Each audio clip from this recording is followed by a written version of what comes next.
Halo rekan, welcome back to Investor Channel. Jadi channel ini membahas mengenai hukum dan investasi.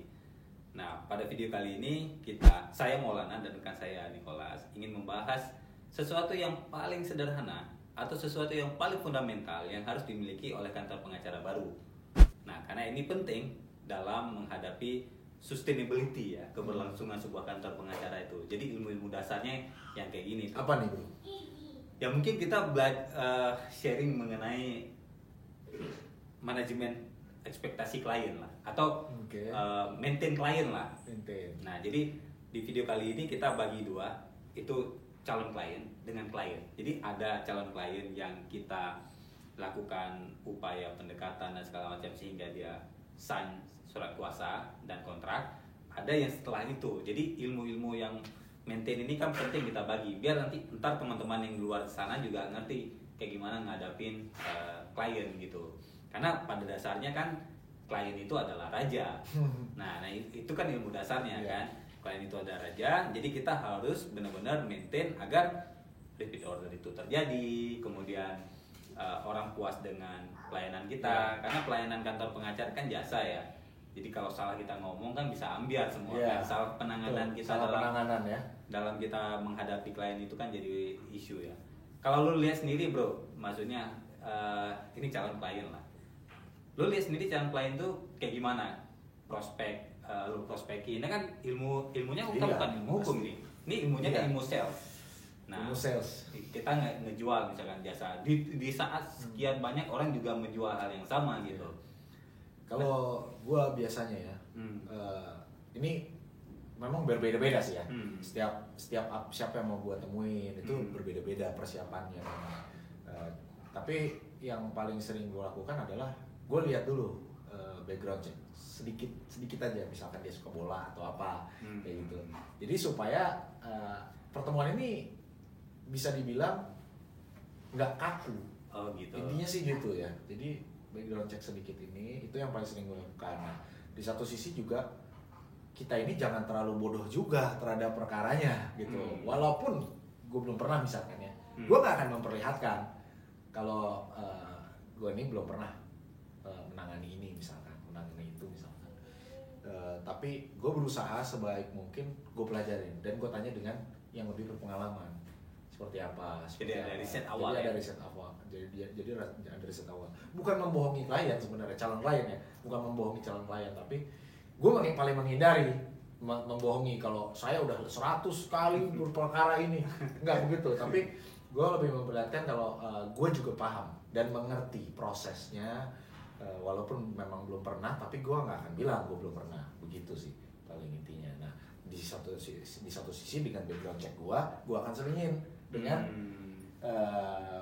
pembicaraan yang mungkin dia suka dan dia pelajari. Ini untuk apa? Sebenarnya bukan untuk pemanis, tapi untuk menjaga hubungan. Sama seperti kita kenal dengan orang. Baru kenal dengan orang, bukan klien ya. Misalkan gue kenal dengan lo, pasti kan kita bicara hal yang menarik.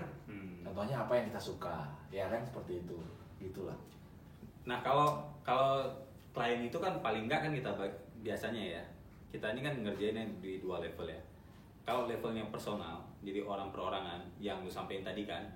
Nah kalau orangnya corporate misalkan perusahaan, nah biasanya kalau perusahaannya masih kecil dia tapping ke foundernya juga. Betul. Nah tetap kita ketemu sama founder yang tadi, ngobrol segala macam, dia oke, kita oke, dan sepakat sign kemudian jalan. Nah ada juga kan kita juga sering punya pengalaman dengan kantor yang punya sistem. Iya. Nah dari bawah naik ke atas. Nah itu gimana tuh? Nah itu kan ketemunya kan cuma di ruang meeting bro. Tempur 5 menit menentukan masa depan. Iya.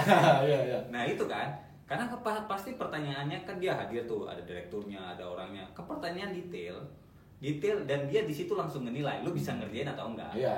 Lu mahal atau murah, kan gitu. Iya. Langsung di situ. Kadang-kadang mahal kita ajukan tapi dengan penjelasan kita cukup make sense dan itu memang dia ngerasa bahwa oh iya, saya ngerasa confident nih dengan apa jawaban dia kan. Tapi lu bisa lihat, bro, yang mana kira-kira mau itu dari bisa langsung gitu. Itu kan Apalagi kalau meeting yang kita tempur tuh 5 menit 10 menit cuma dikasih waktu kita langsung jabarkan. Maksudnya ini kan itu berat tuh bro kan? Ini itu yang paling berat. Ini kan nggak ada dalam buku. Nah, cuma kan gimana? Pengalaman mengajarkan kita banyak hal gitu. Gimana? Ya kalau gue 10 menit pertama gue udah tahu ini barang jadi atau enggak. Jadi atau enggak? Iya. Contohnya misalkan kliennya bakal gimana tuh? Nah, waktu pertanyaan diajukan detail dan dia mau lebih detail lagi berarti jadi. Jadi ya. Jadi tinggal masalah pricing, harga dan tem pembayaran. Iya, oke. Tapi kalau tanya naikin muter,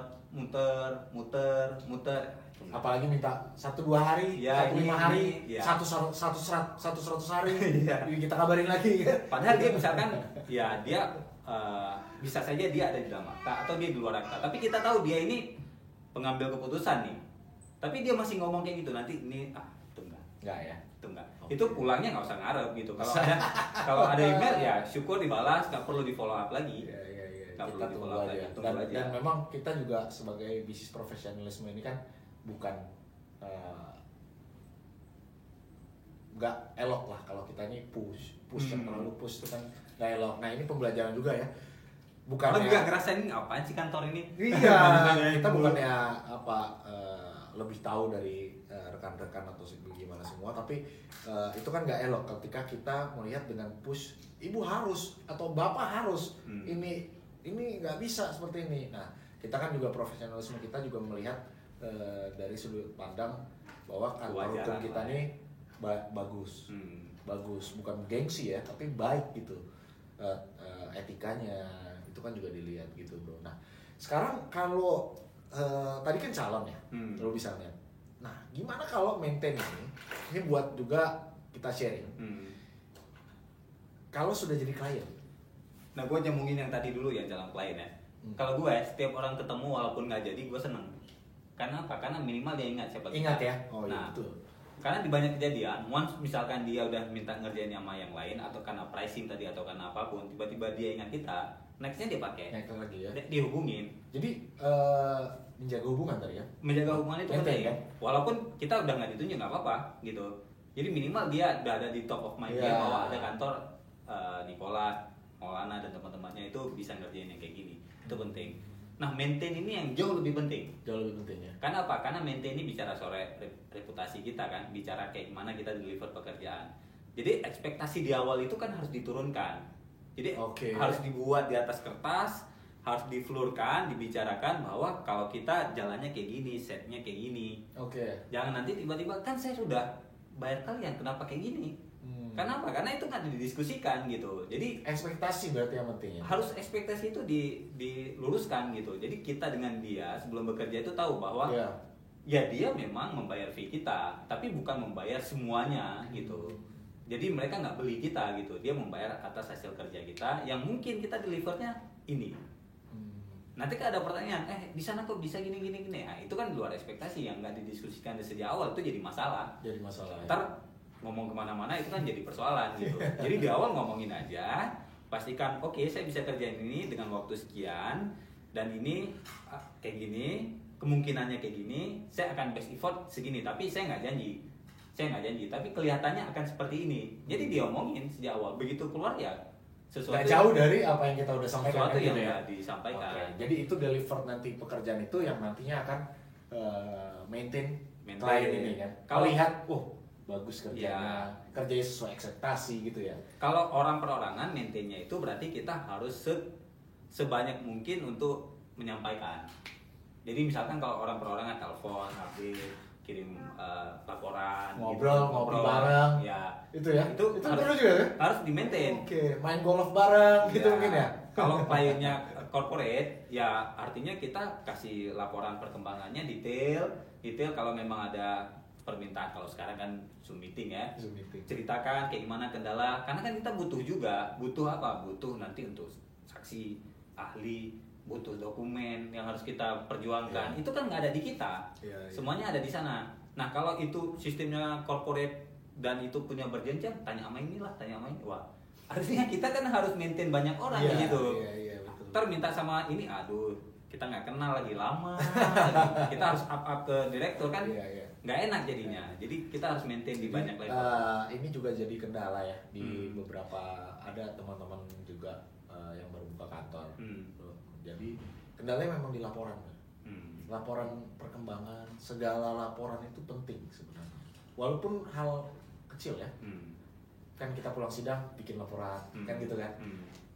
Nah, itu beberapa orang masih nggak mengerjakan itu. Nggak terbiasa ya? Nggak terbiasa, sehingga update ke klien ini kurang.